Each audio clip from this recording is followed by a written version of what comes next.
Hey everybody, it's Ebbie with Ebbie Reviews, and today this is a new show alert, on Netflix. Netflix has released a brand new show called AJ and the Queen, and it stars RuPaul with a host of other Drag Race alumni. Um, Hold on, I need to, and also, okay.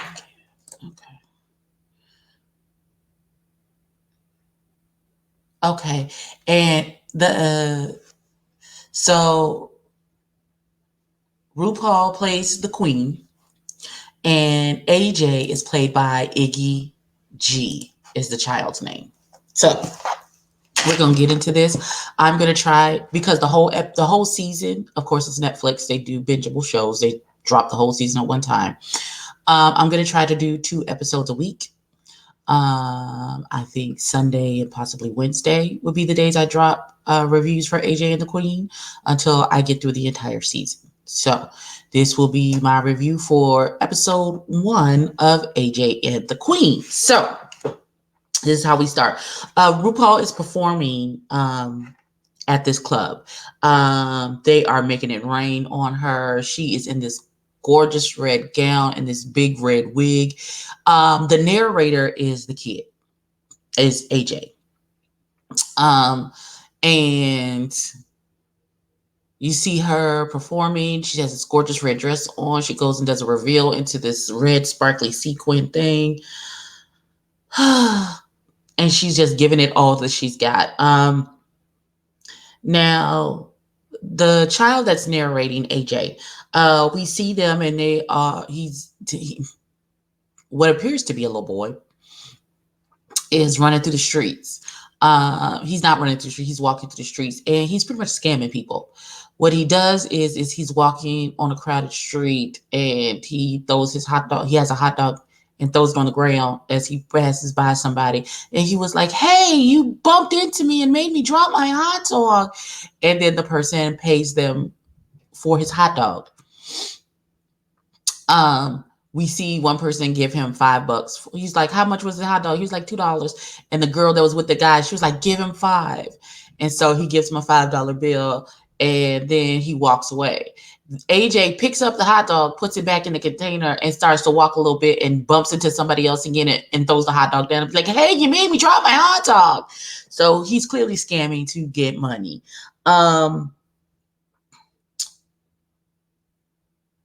So Valentina and oh god, I meant to find out. I can't think of her name.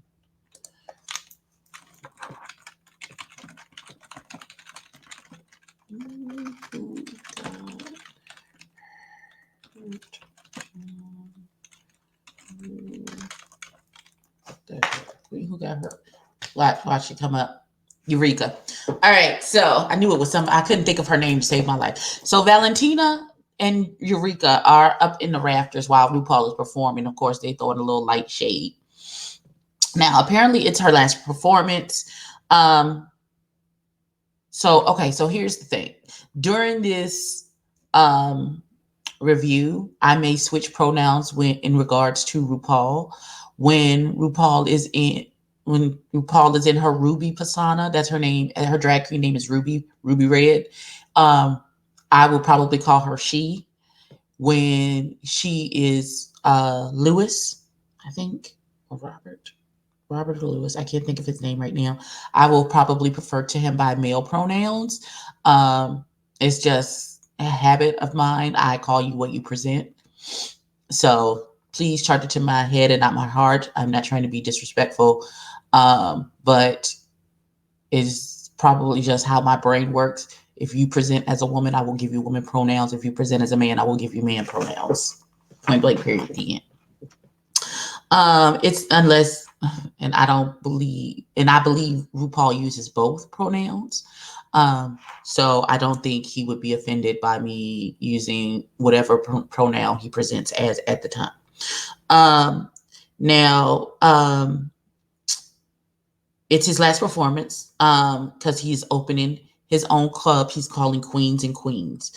Um, We then see Mayhem Miller come on stage. Like when I say RuPaul is employing the girls, not just giving them like RuPaul has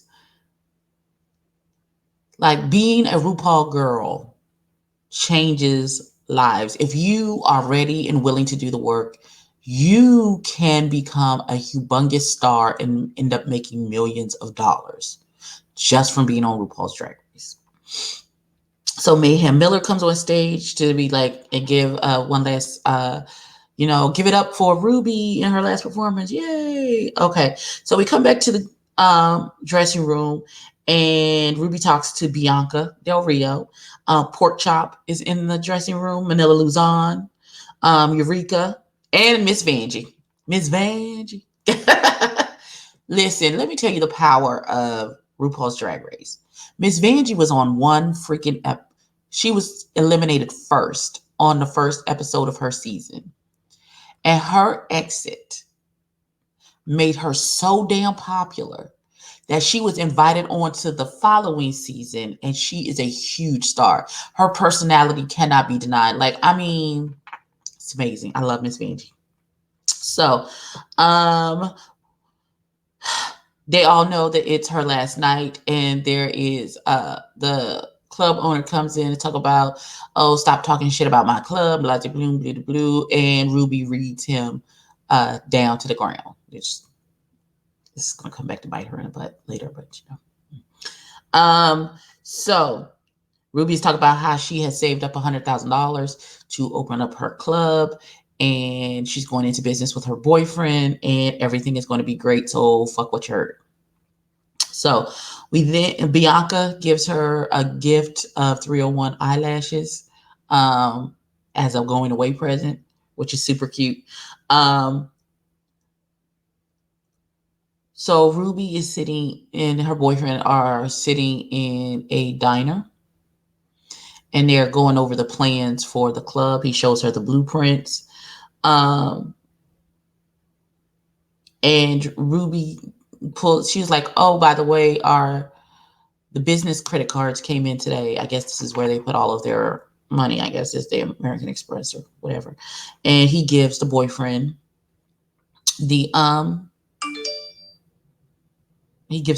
his card with his name on it.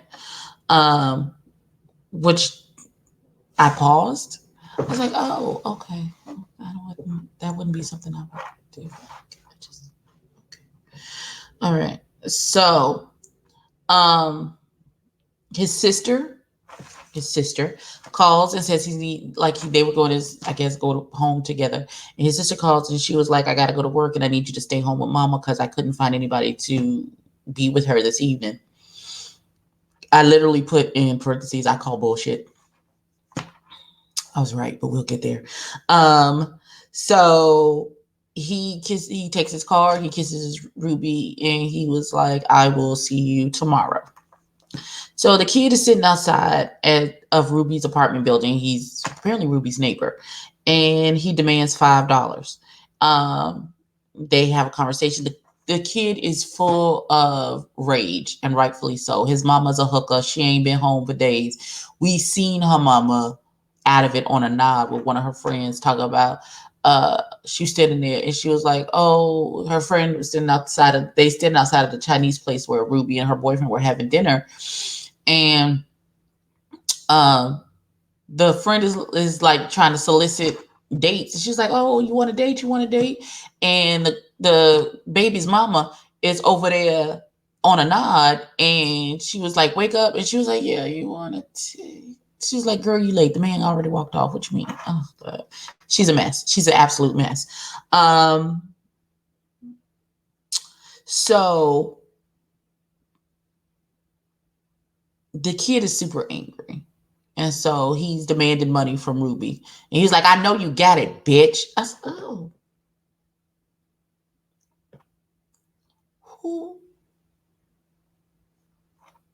Who are you talking to? Who are you speaking to? I don't understand. You didn't just ask me for money and then call me on my name, did you? Let's be very clear. Let me get up close to my face. I know you didn't just ask me for money and then call me on my motherfucking name. I know that's not what you did. I know. Mm-mm. Nah. And so Ruby says, well, I'll give you $20 if you help me bring my suitcase up the stairs. And the little kid was like, fuck no, just give me some money. I don't want to do any work. I just want you to give me money. That's not the proposal that I was giving. So Ruby's like, well, the hell with you then, little kid. You're not gonna help me. I'm not just giving you money just to be giving it to you. So Ruby comes home to his friend Cocoa Butter, who is also a drag queen. Sorry, my nose itches. It never fails. It's this one spot on my nose. Drive me crazy. Cocoa Butter is blind. Now, how Cocoa Butter is blind and beat the hell out of her face, because her face was beat to perfection, I do not know. Somebody wants me to do the no mirror challenge where you put your makeup on with no mirror, and I'm thinking, oh God, I don't know how that's gonna work. Jesus, Father, fix it. This baby is blind into the whole face. Oh God. So they toasted his future. The kid comes in and steals some food off of the windowsill. And so they're like, okay, well, we're gonna go to bed because tomorrow we signed the lease for the building and blah blah blah blah blah. So they cut to the next day, and they are meeting the person who they're going to buy the building or lease the building from. Now, this man was sketchy for me. The man who's leasing the building, apparently he was on the up and up, but he seemed super sketchy to me, to me. Because he said, hurry up. He had to go to an AA meeting, then go sell some coke. But well, all right. So the boyfriend, okay, so he's like, oh, I was gonna wait for my boyfriend. He's like, we don't have time for you waiting for your boyfriend. He's like, here's a credit card, go run it, and so he can sign the lease papers. So they're having a little conversation. They're waiting for the man to come back. The man came back and he says, I'm sorry, but the card has been denied. And he's like, well, that's impossible because I haven't even used this card. He's like, I don't know what you're talking about, sis. It says denied. She's like, we're gonna call the people. Meanwhile, his friend Cocoa Butter already knows. He's like, oh shit. And she's like, oh, well, the card is maxed out. They called the credit card company and they said the card is maxed out. She's like, how can that be? Because I haven't used it. And she was like, the other holder has maxed out the card. And she was like, what? Even even the representative over the phone was like, oh shit. So,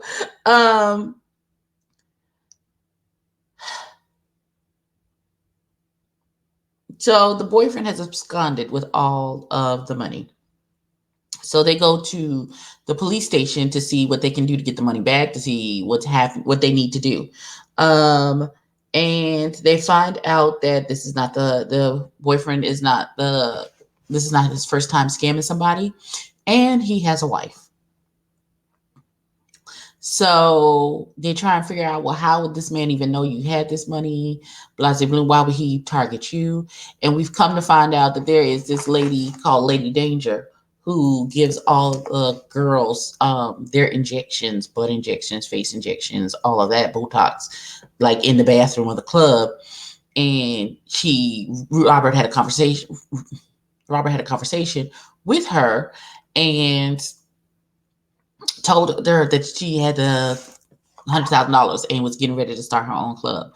And so that's how he found out that she had the money and put the scam into motion. So the police want to do a sting back at the apartment. Now the kid is outside of his apartment with his mama, and there's an eviction notice on the door. And he's banging on the door and he can't get in. Ruby and her friend Cocoa Butter come home, and he's devastated. Now he still has all of the cash money from the night before. From his last night at the club, he has a whole sack full of money. So he still has money. It's just this 100,000 that he saved is gone. So Cocoa Butter to cheer Ruby up he's like, I was saving these for your first night at the club, your new club when it opened, but here I'm gonna give you these now, and gives him these studded thigh high ruby red boots.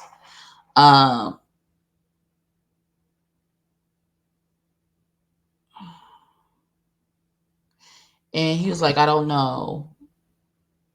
He's like, I don't know if this is going to do it. And he's like, oh really? And then he turns around and starts to play I Will Survive on the piano, and Ruby starts to perform and starts to come back to life. So while they're doing that, the kid has snuck in the window and grabbed his bag of money. That's all the money that Ruby has left. And Ruby gives chase in them damn boots. So he chases him down the fire escape, and the kid goes into the apartment and locks the window behind him. Ruby kicks the glass in. The kid runs into the bathroom and locks himself in the bathroom. And he was like, no, bitch, leave me alone. And so he's like, nah. He's like, I'm going to call the cops. And he's like, I am the cops, and kicks the door in. And that's when the kid breaks down and starts crying. He's like, I only took it. He's like, I'm hungry. I'm hungry. That's the only reason why I took the money. He's like, we've been evicted. I've been sneaking in and out of here. I don't know where my mother is, and I'm starving, and the child is crying. So Ruby brings the child down to his house and feeds him. He then goes into his room and he calls and leaves a message for the boyfriend. And he was like, just give the money back. I won't press any charges. There won't be any trouble. Just give the money back. I think there's something going to come back around with this boyfriend, but we'll see. Ruby the next day is leaving for a 6-week tour or 6-city tour or some tour that lasts a significant amount of time. I guess this was already predetermined to give him even more seed money for his club.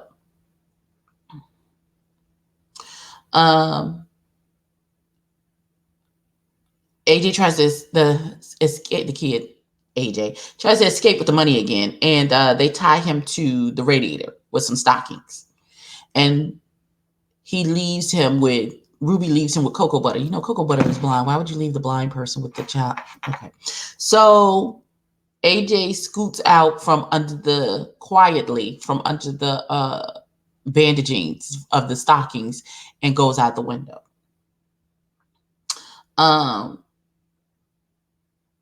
So Robert leaves for his 6-week tour the next day. He's like, God, I don't know what I'm going to do. That's not his responsibility, this kid, and the kid has run away. So the next day, Robert leaves for his 6-week tour. He gets in his little camper van and drives off. Lewis, on his way back home, runs into AJ's mama, who is on a knob on the stoop, and decides to share a donut with her and feed her. Now, Robert is driving to his first tour stop. He's going to end up at the end in Texas at a pageant, which he needs to win in order to continue on with his dream of opening his own club, I guess. Robert is listening to an old episode of Oprah about finding love, and how back then they said that if you were over at least 37 or older, you have a better chance of being kidnapped by a terrorist rather than finding love.